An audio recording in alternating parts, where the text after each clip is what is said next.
সকালবেলা আমরা চালের গুঁড়ি বাড়তেছি ডেকিতে। গ্রামগঞ্জে এখন পর্যন্ত কিন্তু এই ডেকির প্রচলন আছে।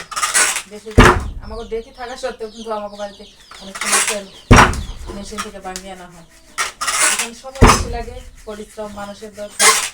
10 টাকা কেজি খালি বানিয়ে আনে।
সকালে নাস্তে আমরা দেশি লাউ ভাজি, ডিম ভাজি, রুটি, লাল আটা রুটি খেতেছি।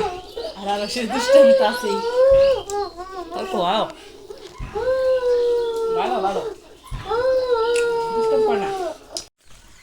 এই যে পুরাতন ঘরটা দেখতে পাচ্ছেন, এটা কিন্তু আমার জন্মের আগেকার, প্রায় 30 বছর আগের ঘরটা। এই ঘরেই আমার বেড়ে ওঠা, যত ছোটকালের যত স্মৃতি সব কিছু কিন্তু আমার এই ঘরে, এই মাটির ঘরে আমার বড় হওয়া। আর এই যে ধানের যে বাঁশ দিয়ে বানানো, ওইগুলোতে ধান রাখা হয়, ধানের বেড়ি। আর এই ঘরটা পুরান হওয়ার কারণে, আর এই যে ইঁদুরের যে গর্ত, একাই জ্বরের দিনে এই যে এই সাইডটা পড়ে গেছে। আর এটা কিন্তু সামনের অংশ। গ্রামের বাড়ি, পাহাড়ি অঞ্চলে কিন্তু এরকম প্রত্যেক বাড়িতে আগে মাটির ঘর থাকতো, এখন কিন্তু দেখা যায় না।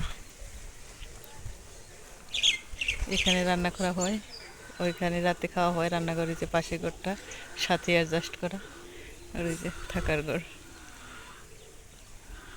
এটাও আমাদের থাকার ঘর ছিল এক সময়, এখন আর থাকা হয় না। যত পুরাতন জিনিসপত্র আছে হাবিজাবি এই ঘরে রাখা হয়। আর আমাদের বাড়ির চারপাশে কিন্তু অনেক খালি জায়গা, জমি পড়ে আছে, যার কারণে অনেক ফসল ফলানো যায়, শাকসবজি সহ কলা গাছ, আম, কাঁঠাল সব কিছুতে ভরপুর আল্লাহর রহমতে।